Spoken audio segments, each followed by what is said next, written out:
Eva, on regarde France 2 ce soir qui propose sa nouvelle série française. Oui, un polar en 6 épisodes, les deux premiers sont programmés ce soir. Et une série qui vous emmène au Havre, au cœur de la Normandie, aux paysages qui sont marqués par les mines. Maman a tort débute dans une salle de classe. Malone, c'est un petit garçon, il a 3 ans et demi, il dessine des personnages, une fusée. Et à ses côtés, Vasile, psychologue scolaire, le regarde. Hello, ma maman m'a dit qu'elle allait revenir. Ta maman que j'ai vue tout à l'heure? Non, l'autre. Comment ça, l'autre? T'as plusieurs mamans? Oui, et elle ne s'aime pas. Comment ça, elle s'aime pas? C'est ma faute s'il y en a une qui part au ciel. Tu veux dire à la fusée?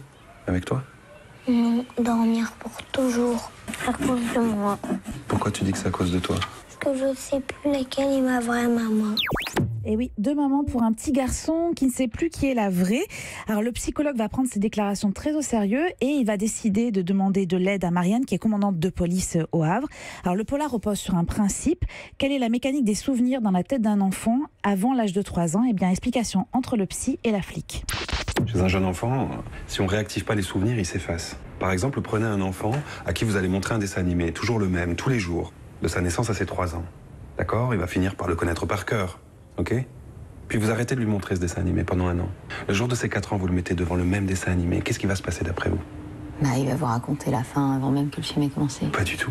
Il n'en aura absolument aucun souvenir. Alors évidemment, dans le cadre du petit Malone se pose une question. Alors comment cet enfant peut se souvenir d'une scène qui se serait passée il y a 6 mois ou il y a 1 an? Justement, c'est impossible. Toutes les études de pédopsychiatrie sont claires là-dessus. Chez un jeune enfant, si vous réactivez pas les souvenirs, ils s'effacent. Donc, pour que Malone se souvienne de cet échange, de cette maison, de cette fusée. C'est que quelqu'un, chaque jour, lui rappelle ses souvenirs. Mais qui? Alors après ce premier épisode où le téléspectateur va en fait découvrir tous les protagonistes de cette affaire, l'enquête va pouvoir débuter et il faut réellement attendre le 6e épisode évidemment pour le dénouement. Maman a tort, c'est l'adaptation d'un best-seller de Michel Bussy que je vous recommande par ailleurs, qui est très bien.